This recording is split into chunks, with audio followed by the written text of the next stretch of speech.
Manipulate ಅಂದ್ರೆ ಎಲ್ರಿಗೂ ನೋಡು ಅವ್ರು ಸರಿ ಇಲ್ಲ ಇವ್ರು ಸರಿ ಇಲ್ಲ ಅಂತ ಹೇಳೋದು ಅದು ಬೇರೆಯವ್ರಿಗೆ ಏನೇನ್ ಮಾತಾಡಿದಾರೋ ಗೊತ್ತಿಲ್ಲ. ನನ್ ಜೊತೆ ಹೆಂಗಿರಲ್ಲ, ನನ್ ಜೊತೆ ತುಂಬಾ ಚೆನ್ನಾಗಿರೋ, ಯಾಕಂದ್ರೆ ಇಬ್ರು ಒಂದೇ ವಯಸ್ಸಿನವ್ರಲ್ವೇ. ಒಂದೇ ವಯಸ್ಸಿನವ್ರು ಜಾಸ್ತಿ ಆಗದೆ ಅಂತ ಅಲ್ಲ, ಅಂದ್ರೆ ಆ ತರ ಏನಿಲ್ಲ, ಚೆನ್ನಾಗಿದ್ರ ಅಷ್ಟೇನೆ.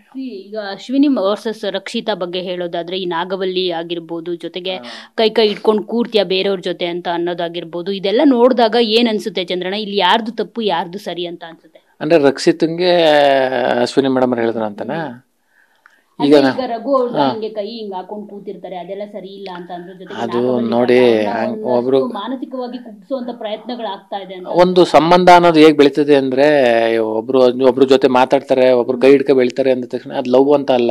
ಯಾವ್ದೋ ಒಂದು ಅಣ್ಣ ತಂಗಿ ಸಂಬಂಧ ಬೆಳ್ದಿರ್ಬೋದು, ಅಪ್ಪ ಮಗನ ಸಂಬಂಧ ಬೆಳ್ದಿರ್ಬೋದು, ಅದೆಲ್ಲ ಆ ತರ ಅನ್ಕೊಳ್ಳೋದು ತುಂಬಾ ತಪ್ಪು.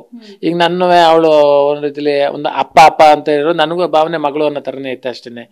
ಒಂದು ಒಳ್ಳೆ ಸಂಬಂಧ, ನಿಜವಾಗ್ಲೂ ನಾನು ಹೋಗ್ಬೇಕಾದ್ರೆ ತುಂಬಾ ಅಳ್ತಾ ಇಲ್ಲ, ನನಗೂ ಅದೊಂದು ಕಾಡ್ತದೆ ಯಾವಾಗ್ಲೂ, ತುಂಬಾ ಮಗಳು ಅಥವಾ ತಂಗಿ ಅನ್ನೋ ತರದಲ್ಲಿ. ಈ ಕಾವ್ಯನ ತಂಗಿ ಅಂತ ಕರಿತೀನಿ, ತಂಗಿ ಅಂದ್ರೆ ತಂಗಿನೇ, ಬೇರೆ ಅರ್ಥ ಬರಕ್ ಸಾಧ್ಯನಾ? ಅವ್ರಿಗೂ ಕೂಡ ಅವ್ರ ಕಾಲ್ ತೋರಿಸಿದ್ದು ಎಷ್ಟು ಸರಿ? ನಿಮ್ ಓಟ್ ನನ್ಗೆ ಈಗ ಕಾಲಿನ ಚಪ್ಪಲಿಗೆ ಸಮಾನ ಅಂತ ಅಂದಿದ್ದು ಎಷ್ಟು ಸರಿ ಅನ್ನೋ ಮಾತು. ಈಗ ಅದ್ರ ಬಗ್ಗೆ ಸತ್ಯತೆ ಏನು ಅಂತ ಸುದೀಪ್ ಸರ್ವೆ ಶನಿವಾರ ಭಾನುವಾರದಲ್ಲಿ ಇವ್ರಿಗೆ ಕರ್ನಾಟಕ ಜನತೆಗೆ ಕ್ಲಾರಿಟಿ ಕೊಟ್ಟವ್ರೆ.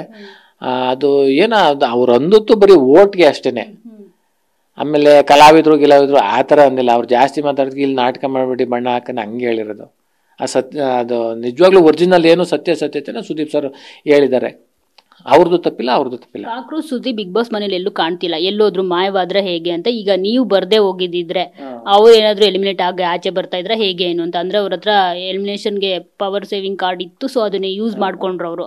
ಅದಿಲ್ಲೇ ಹೋಗಿದ್ರೆ ಅವ್ರು ಆಚೆ ಬರ್ತಾ ಇದ್ರೆ ಹೇಗೆ ಅಂತ ಅದು ನನಗೆ ಗೊತ್ತಿಲ್ಲ. ಯಾಕಂದ್ರೆ ಅವರು ಕಾಕ್ರೋಚ್ ಸುಧೀರಣ್ಣಂಗೆ ಒಂದ್ ಸ್ವಲ್ಪ ನ್ಯಾಲ್ಗೆ ತುಂಬಾ ಸ್ಟ್ರಾಂಗ್, ಅಂದ್ರೆ ತುಂಬಾ ಮಾತು ಚೆನ್ನಾಗ್ ಆಡ್ತಾರೆ. ಯಾವುದೋ ಒಂದು ರಕ್ಷಿತಾ ಅವರ ಒಂದು ಜಗಳದಲ್ಲಿ ಸುದೀಪ್ ಸರ್ ಅವ್ರಿಗೆ ಏನೋ ಬೋದ್ ಬಿಟ್ಟಿರ್ತಾರೆ, ಅವಾಗಿಂದ ಫುಲ್ ಡೆಲ್ ಆಗ್ಬಿಡ್ತಾರೆ.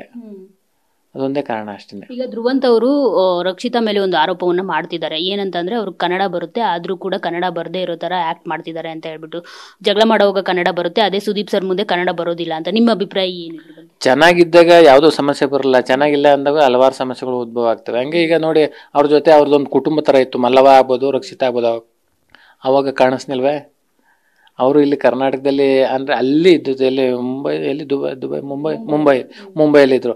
ಅವ್ರು ಓದಿರೋದು ಅಲ್ಲಿದೆಯಾ, ಅದರಿಂದ ಇದು ಅಷ್ಟು ಈಗ ನಾವು ಮಾತಾಡ್ತೀವಲ್ಲ ಅಷ್ಟು ನ್ಯಾಚುರಲ್ ಬರೋದಿಲ್ಲ. ಅದರಿಂದ ಆ ಥರ ನಾಟಕ ಮಾಡ್ತಾವ್ರೆ ಅಂತ ಅನ್ಸೋದಿಲ್ಲ. ಮಾತಾಡೋದೇ ಹಂಗೆ, ಯಾಕಂದ್ರೆ ನೀವು ಅವ್ರದ್ದು ಯೂಟ್ಯೂಬ್ ಚಾನಲ್ ಅಡುಗೆದ್ ಮಾಡವ್ರೆ, ಅದ್ರಲ್ಲಿ ನೋಡಿ ಗೊತ್ತಾಗ್ಬಿಡ್ತದೆ. ಯಾಕೆ ಧ್ರುವಂತ್ ಅವರು ರಕ್ಷಿತಾ ಅವರನ್ನೇ ಟಾರ್ಗೆಟ್ ಮಾಡ್ತಿದ್ದಾರೆ? ಮುಂಚೆ ಅಣ್ಣ ತಂಗಿ ಅಂತ ಚೆನ್ನಾಗಿರ್ತಾರೆ, ಈಗ ಯಾಕೆ ಟಾರ್ಗೆಟ್ ಮಾಡ್ತಿದ್ದಾರೆ? ಅವರಿಬ್ರು ಮಧ್ಯೆ ಏನಾಗಿದೆ ಅಂತ ಸತ್ಯವಾಗ್ಲೂ ಗೊತ್ತಿಲ್ಲ. ಯಾಕಂದ್ರೆ ಅವರಿಬ್ರು ಮುಂಚೆ ಚೆನ್ನಾಗಿದ್ದಾಗ್ಲೂ ನಾವು ತಲೆ ಕೆಡ್ಸ್ಕೊತಾರಲ್ಲ, ಏನೋ ಚೆನ್ನಾಗಿರ್ಲಿ ಅಂತಿದ್ದು. ಆಮೇಲೆ ತುಂಬಾ ವೈಮನಸ್ಸ ಆಗೈತೆ ಏನಕ್ಕೆ ಅನ್ನೋದು ನಾವು ಕೇಳಕ್ ಹೋಗಿಲ್ಲ, ಈಗ ಮಾತಾಡ್ತಾ ಇಲ್ಲ ಅಷ್ಟೇನೆ.